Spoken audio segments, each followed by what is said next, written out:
It is the season of the rain, my children.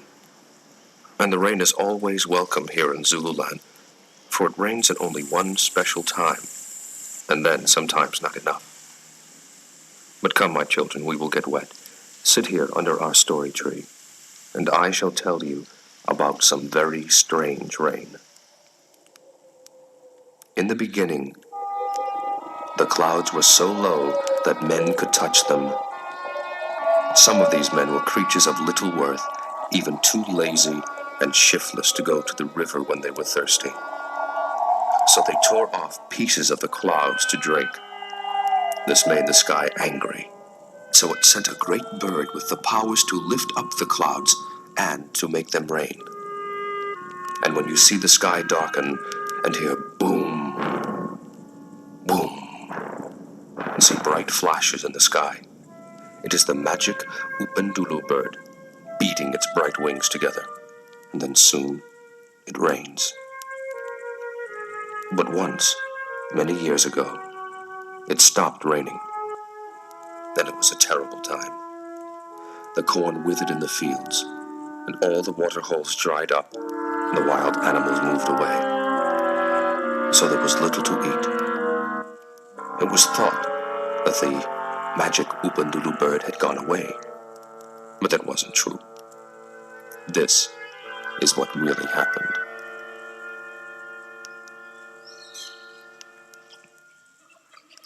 In a sloopy, scroofious swamp in Zululand, near the Pongola River, there lived a herd of hippopotamuses. It was an ordinary herd of hippos, doing what hippos do best, nothing. But in this herd, there was one different hippo, whose name was Hubert. He was a jolly sort of chap who had two peculiar problems. He thought he was in love with a girl hippopotamus named Shlu. She was a giggly, silly sort of hippo, but a bit overweight from stuffing herself on palm leaves. Hubert's other problem was this big question on his mind, a big, mysterious question.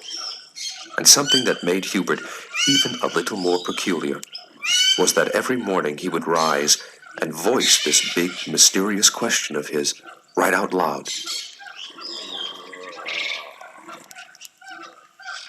Well, maybe today I'll find the answer to my big, mysterious question. Curiosity has got the best of me, got me wondering if this life I see is all there is or there can be. Curiosity's a great big mystery. I've so many questions inside of me. Oh, what can the answers be? Often when I wake up, I feel restless inside out, wondering if this jungle is all that life's about. Is the world just full of swamps and rivers far and near? Are there creatures even stranger than the ones I've seen right here? Curiosity has got the best of me. I've so many questions inside of me. Oh, where can the answers be?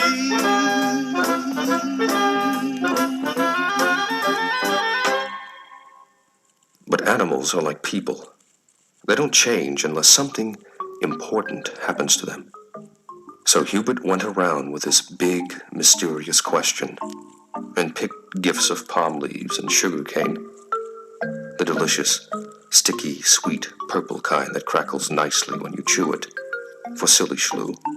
And once in a while, he would sloop up from the bottom of the river and bite a pesky crocodile on its tail, just for the fun of it. What changed Hubert's life was a fight with another hippo named Blowbumptious, a swaggering, overgrown bully who was always bumptiously blowing off how important he was. For 2 years, my children, hardly a drop of rain had fallen, and the river was dangerously low. Some of the animals had moved away, and the ones that stayed were grumpy and irritable. So it was that one day Hubert bumped into Blowbumptious at the very same puddle the other hippo had selfishly claimed as his own. He wouldn't allow anyone else to drink from it. Actually, when Hubert bumped into Blowbumptious, it was quite accidental. Lately, this big, mysterious question had grown even more perplexing in his mind, and so he wasn't watching where he was going. Well, without so much as a how do you do, Blowbumptious charged at Hubert, knocking him into the mud. Ouch! Quit that. Are you crazy or something? Hubert, this here is my puddle, and nobody can be here but me. You understand? Well, I don't want your puddle, but I think you should be taught a lesson. Hubert got up from the mud and was going to teach Blowbumptious some manners, but then he saw Shlu coming up the trail, and Hubert, being a gentleman, did not want to expose her to violence. And then, to his shock, silly Shlu took sides with Blowbumptious and praised him on his bulliness. Oh, Blow, darling, you're so strong. Shlu, you're supposed to be my girl. You called him darling, and he knocked me in the mud. Oh, Hubert Schubert, knocked to the ground. Hubert Schubert, just a clown. Come on, Shlu. Let's leave old Huey to lick his wounds. Oh, Blow, we must tell everyone how strong and brave you are. Well, that does it. If that's the kind of hippos I have to live with, I'm leaving. In shame and disgust, Hubert ran away. He stopped only once to look back.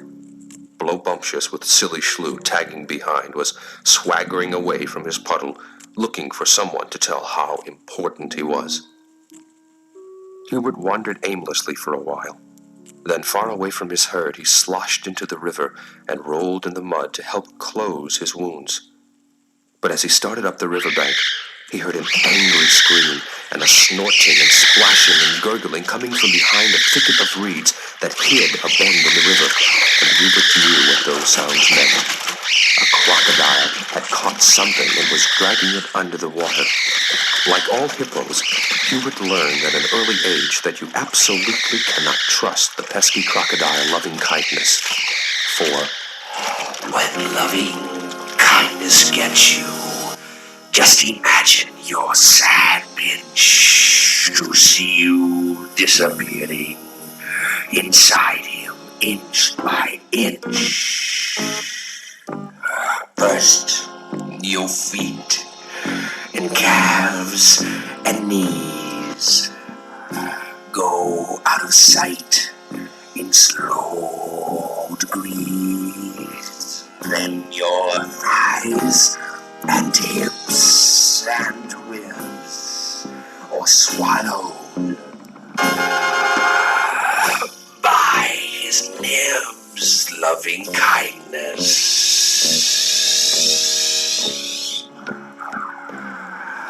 Loving kindness.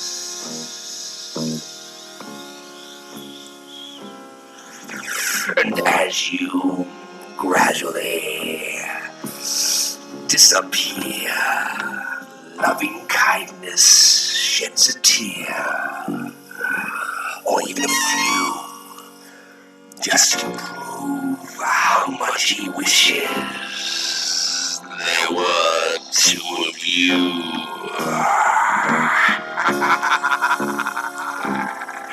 Loving kindness.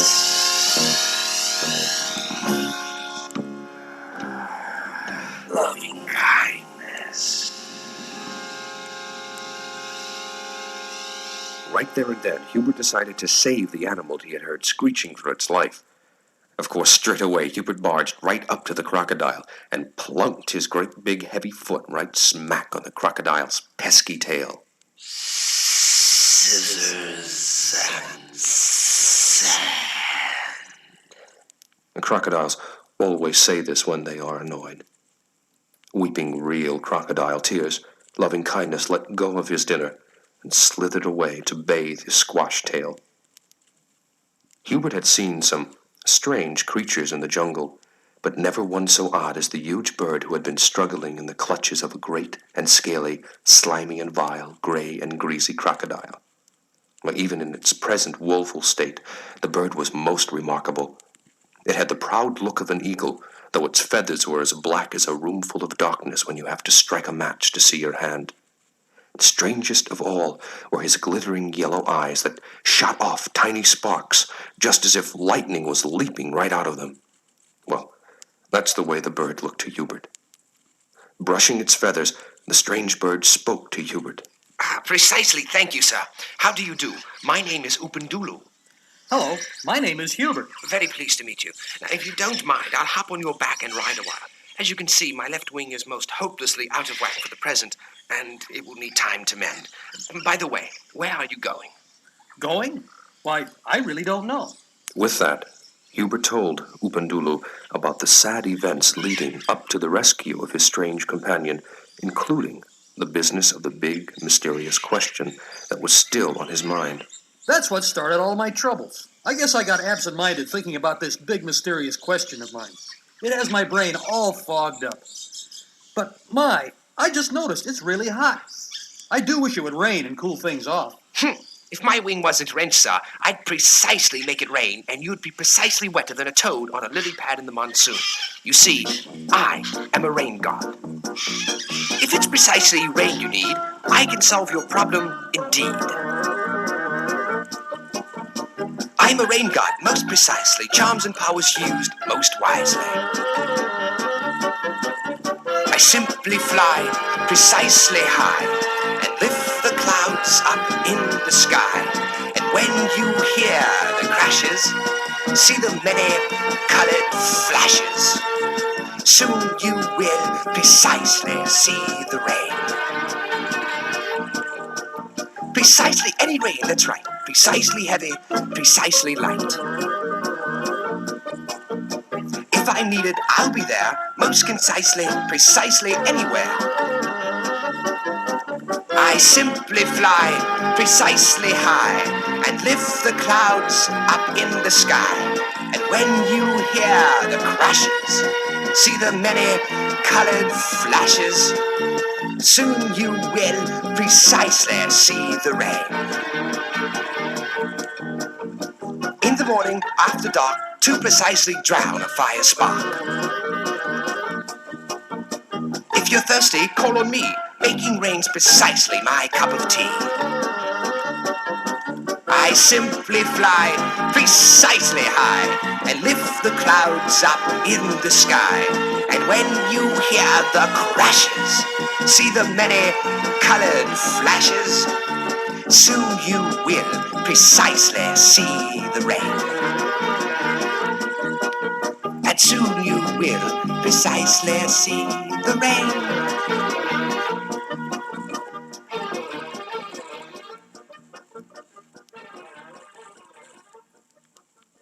Hubert thought about this strange statement.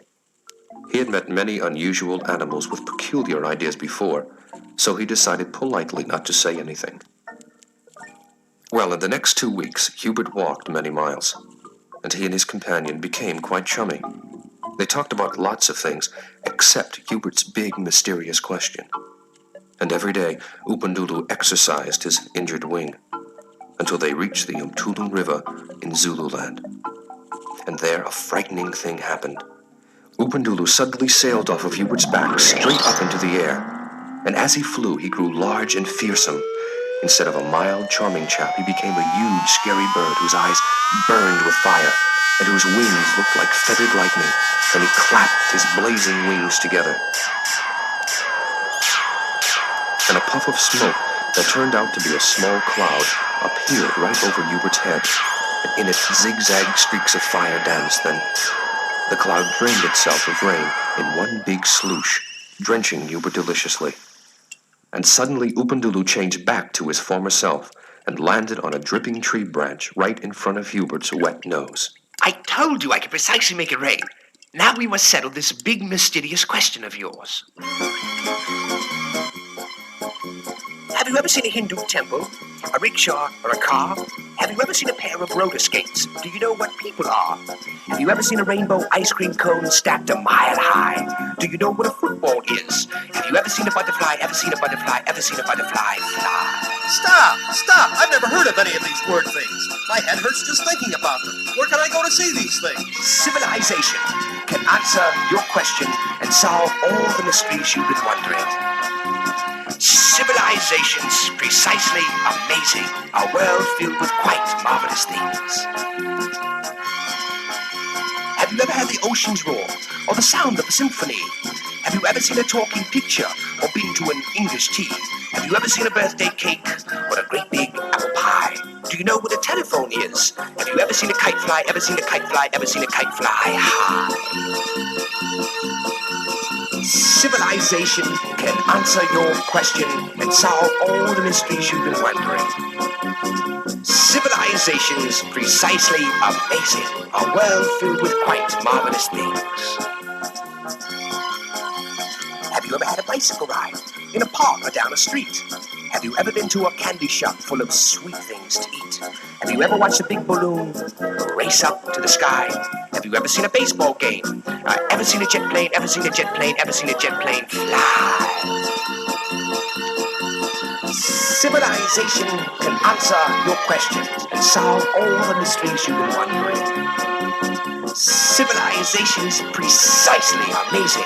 A world filled with quite marvelous things. A world filled with quite marvelous things. Do you suppose I can find the answer to my big mysterious question in civilization? Precisely. You are simply an unusual hippo who wants to see the world. But you have a problem. Being a hippopotamus, that is. You need a water supply. You have a very long way to travel, and the sun is very hot. And you won't find a river just handy anywhere in civilization. Oh, I hadn't thought of that. Precisely. But I am going to give you a rain cloud. And anytime you need a shower to freshen up, all you have to do is just turn it on. With that, Upundulu shot right straight up into the air until he was no larger than a dot in the sky. And then, as Hubert watched, a huge black cloud started forming way up over his head. There was lots of rumbling and twisting and wind blowing and flashes of lightning until that cloud stretched out about a mile long and up into the sky the same distance. Then, in the blink of an eye, Upundulu was back sitting on that same branch right in front of Hubert's nose. Boy, that's some trick. Thank you. Now, precisely all you have to do when you want a thorough drenching is just think rain. Let's see now. Let me get this straight. Whenever I decide to make it rain, I just think rain. Precisely. And whenever I decide to make it stop, I think don't rain. More precisely, sunshine. Think rain. Think rain. Think sunshine. Sunshine. Hey, this is fun.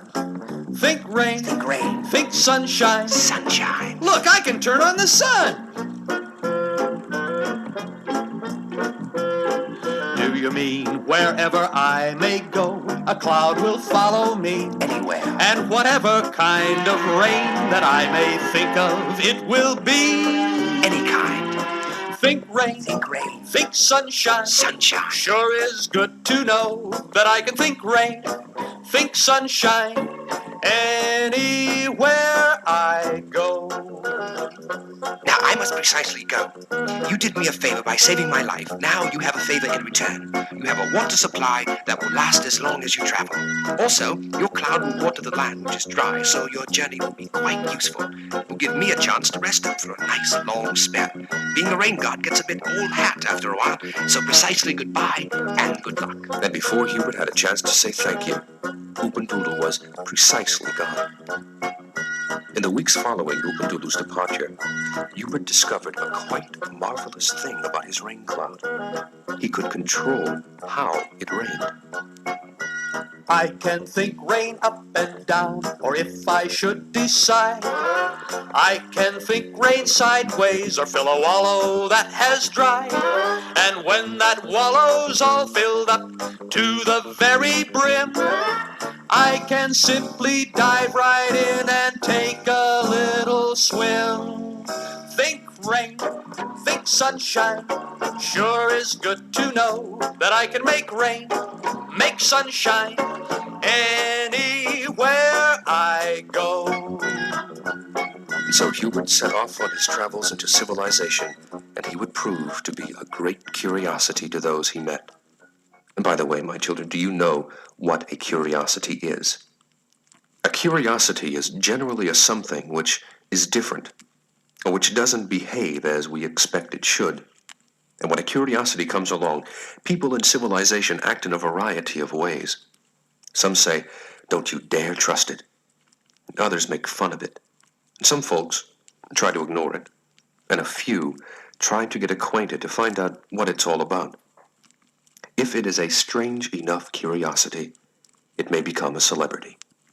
And that is someone who does something so outstanding that people tip their hats and bow and curtsy and make a large fuss over you. Well, Hubert was certainly a curiosity, and he would certainly reach civilization, and people would certainly treat him in different ways.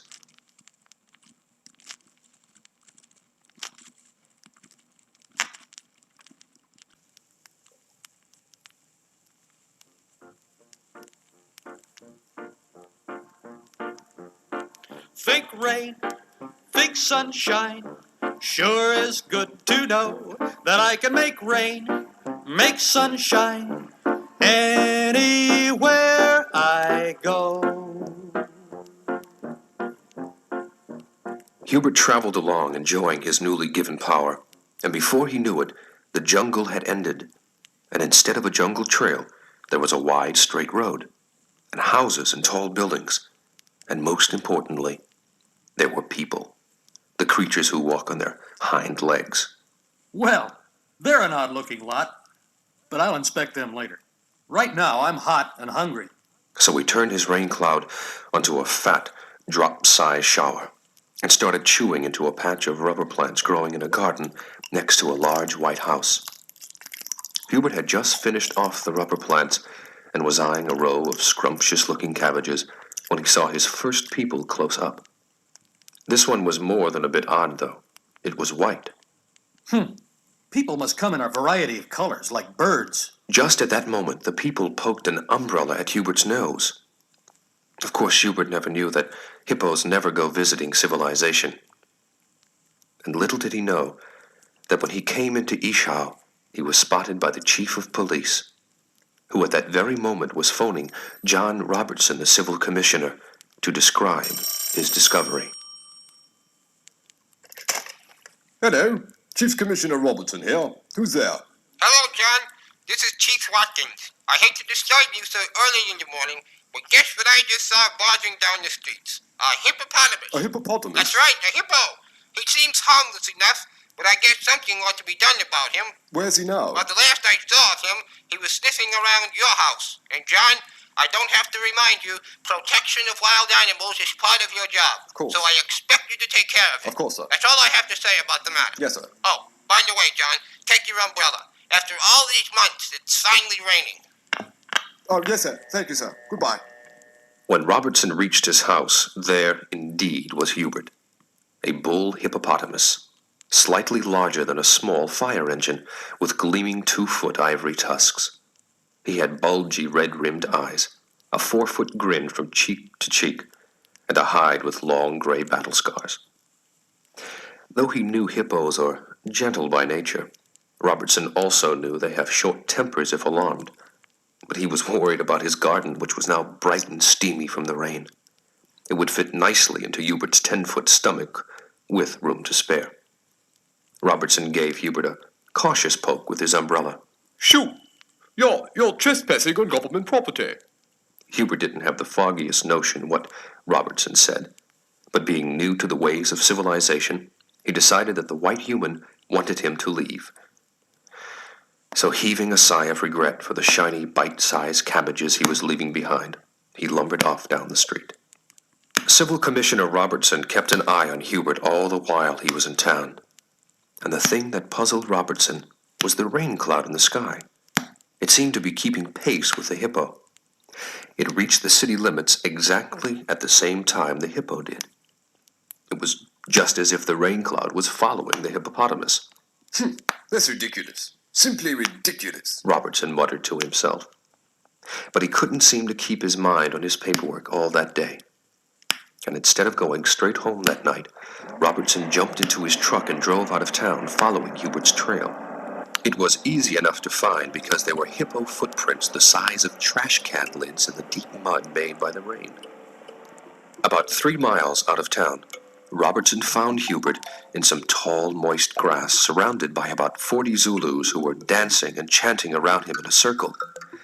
In the middle of the circle lay Hubert, blissfully asleep in a puddle of rainwater, quite unaware that the word of his rainy visit to Ishao had spread like wildfire among the Zulus. They had gathered in a dance of thanks to him for answering their prayers for rain. It was then that Commissioner Robertson realized the Zulus thought Hubert was a rain god. Well, Civil Commissioner Robertson spent a restless night after he returned to Ishao, and in the morning he went to his office and puzzled quite a while about the hippo, the rain cloud, and the Zulus. He had lived in the African bush all his life, and he had seen some strange things happen. Also, he had considerable respect for the beliefs of the Zulus, so thoughtfully he sent this telegram to all his game wardens. Protect harmless hippo on walking tour. Natives think he is a rain god. Well, Hubert thoroughly investigated civilization. 3 years and 1,000 miles later, Hubert was a celebrity, always escorted by groups of admiring Zulus walking at a respectful distance from Hubert, for you don't ever dare get too close to a rain god. And it rained everywhere he went. By the time Hubert had swum the Umgeni River and was heading toward the large city of Durban, he had become a full-fledged celebrity. Along the highway, crowds of people turned out to cheer and welcome him, and many of the Zulu women wore dresses that had drawings of Hubert and his rain cloud printed on them. And Hubert's mind was dazzled with all the wonderful things he had seen. I have been to Hindu temples just to pay respect. Tasted 19 flavors of ice cream, and I like banana nut the best. These many strange white creatures who walk on their hind feet are always there to welcome me with delicious things to eat. I've seen rickshaws and jet planes and an automobile or two. I've seen telephones and ice cream cones and lots of yummy plants to chew. I have seen so many sights in my travels all around.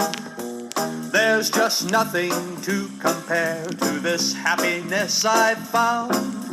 The answer to my question is suddenly so clear. Why it's important to be liked. I should have thought of that before. Of course, not everybody believed Hubert was extraordinary just because he walked 1,000 miles.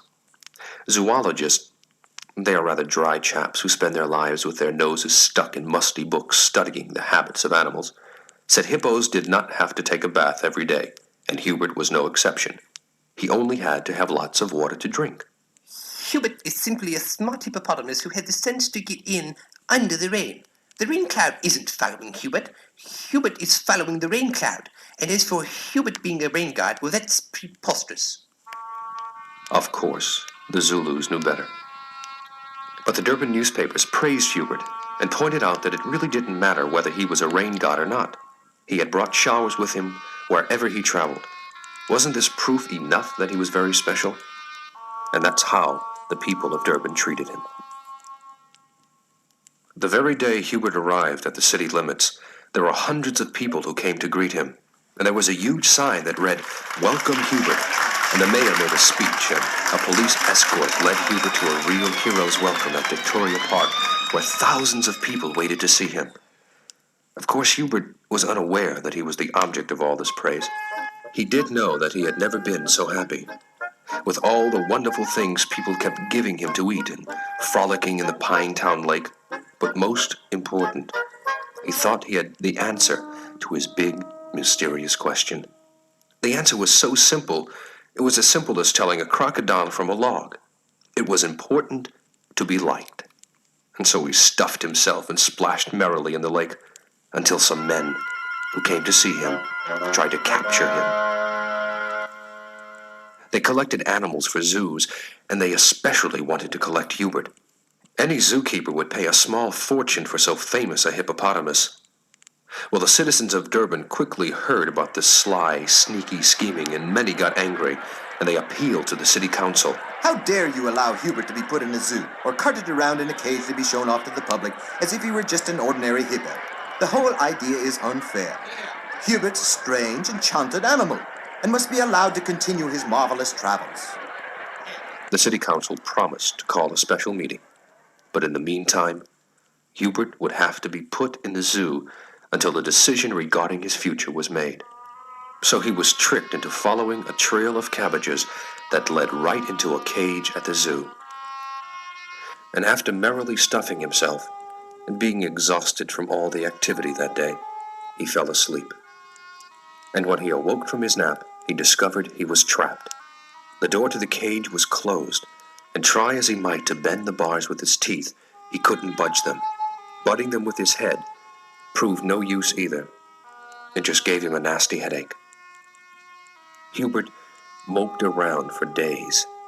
He had never felt so low in his entire life, not even as disappointed and insulted as the time when that hypocritical silly shrew betrayed him for that outrageous blowbumptious. When people came to visit him, he hid in the pool of his cage with only his bulgy, squinchy eyes and wrinkled nostrils showing above the water. Nothing could coax him out, not even when they offered him some of that sweet, sticky, purple kind of sugar cane that crackles nicely when you chew it. Hubert went to sleep that night more confused than he had ever thought possible.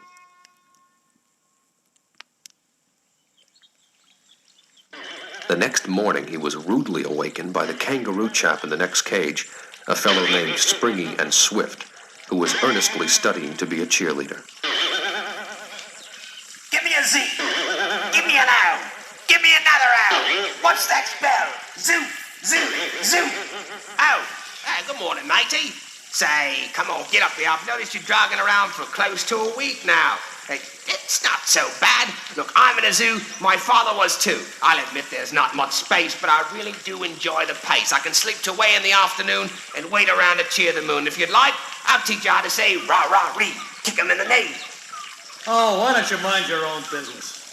Hey, and another thing, your cheers are terrible. What? Why, you fat tub of lard laying around all day? Go ahead, mope. Feel sorry for yourself then and see if I care.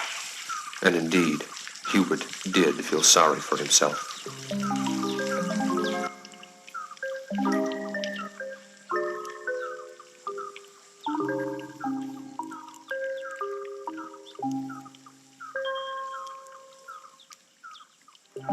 What have these humans done to me? Can't go for a stroll, there's not much to see. Now I'm trapped and can't get free. Oh, why have these humans done this to me? People come from here and there just to laugh and poke and stare. Nothing to do, no place to go. What this strange place is for, I don't even know. Why have these people trapped me so long? It just isn't fair. I've done nothing wrong. This isn't the place I want to be. Oh, why have these humans done this to me? I thought I had the answer to this question puzzling me. To be liked isn't very important if you can't be free. To be liked isn't very important if you can't be free.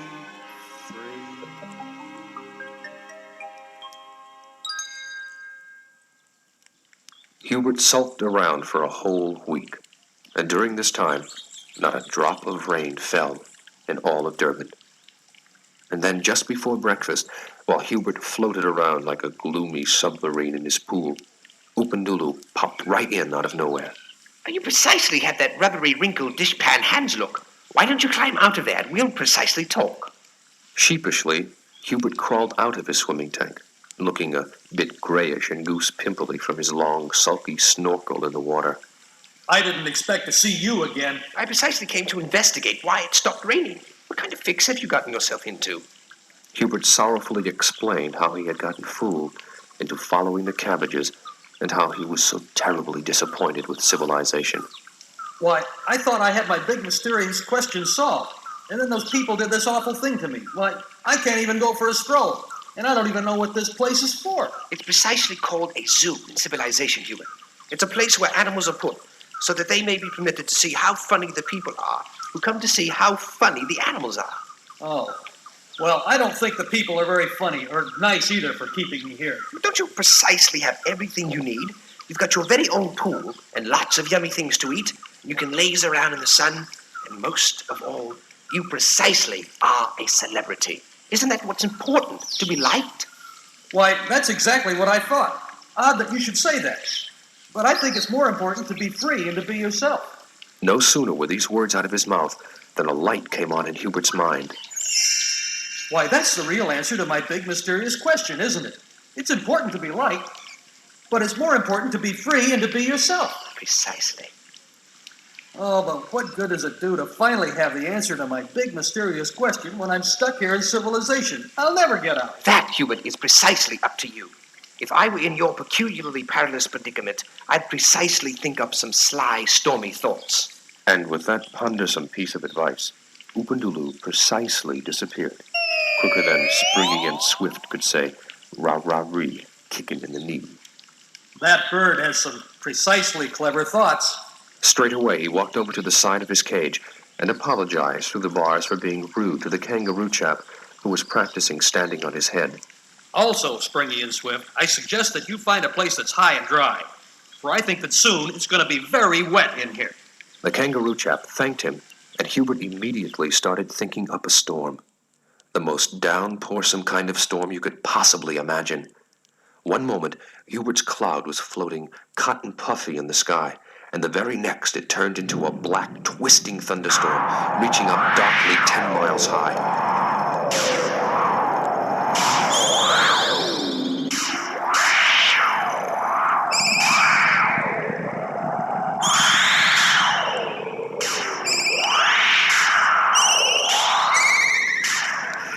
This happened at the exact moment the city council started its meeting. Now, you'll have to realize the people on the city council like to argue. Sometimes it takes them forever to make up their minds, and that is because they think contradictory thoughts, like trying to blow and swallow at the same time. And once you learn to do this trick, it's a cinch to be elected mayor. Anyway, this is how the conversation went when the city council met. Well, I think we should keep Hubert right here in the zoo. Tourists will come from all over to see him and spend money here, and that will be good for the city. Absolutely not. In a few weeks, everyone will forget about this freak hippo, and the city will be stuck with his feed bill. Think of all the food the hippo eats. We can't afford it. It is not in the budget. Budget smudget. The children would love to visit him in the zoo. And we already have a hippo in the zoo. If you've seen one hippo, you've seen them all. I say, let those animal collectors take him away. No. The citizens wouldn't like that. They might think we're not fond of animals, and they'd vote us out of office next election. This is really raining outside. What is it? Well, we certainly can use it, but it's probably just a shower and will pass soon. 3 hours later, the city council was still arguing about Hubert, and it was pouring so hard that all the taxis quit running. The streetcars flooded. All the laundry the housewives had hung out to dry floated away. 137 cats were stranded on telephone poles and in trees.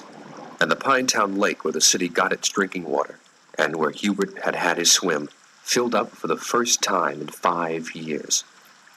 After lunch, the meeting continued. You know, it's really odd, don't you think, that it should rain so hard just now at cats and dogs? It is a bit unusual. If this keeps up, we'll be keeping house underwater, and I, for one, cannot hold my breath as long as a hippo can. I don't like to swim at all. I can't swim at all. Well, it's my opinion that we should give this hippo his freedom, and the sooner the better. Hippos don't mind drafty floods at all, but a soggy human is liable to catch cold. I agree completely. I second the motion. The rest of the city council wisely agreed, and the zookeeper was telephoned to let Hubert go immediately, without delay or procrastination. And the very next day, Hubert was escorted out of town, and he was free to travel wherever his adventurous heart led him. The newspapers printed a story about the rainstorm, and they pointed out that it was a strange coincidence indeed that the rain stopped almost exactly at the same moment the zookeeper unlocked the door to Hubert's cage.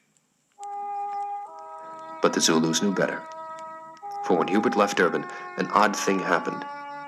Not another drop of rain fell on the whole countryside, and Hubert disappeared. Finally, after about 2 weeks, the citizens of South Africa sadly came to the conclusion that Hubert had indeed disappeared, perhaps returning to the Zulu swamp from which he and his rain cloud had emerged. Otherwise, where was his rain cloud that followed the wandering hippopotamus hero wherever he had traveled? But the Zulus knew the real truth. Hubert was a rain god who answered their prayers. After traveling for almost 3 years and 1,000 miles, he grew tired and met a loving lady hippopotamus, and he spends his days bringing her palm leaves and cabbages and that delicious, sticky, sweet purple kind of sugar cane that crackles nicely when you chew it. And every once in a while, he sloops up from the bottom of the river and bites a great and scaly, slimy and vile, gray and greasy crocodile right on its pesky tail, just to keep in practice. I have been so many places and ventured far and long. I've seen all of the world, it seems, and now I'm just where I belong. I don't need fame or fortune, it was easy to decide. Above me is my rain cloud, and my lady's by my side. I have lots of sugar cane to chew and rubber plants by the mile. And just for fun, I bite the tail of a pesky crocodile. I am having so much fun, I'm as free as I can be. I have everything I want or need, and I'm happy to be me. I know I've found the answer to my curiosity. I've simply learned to be myself, and most important, I'm free.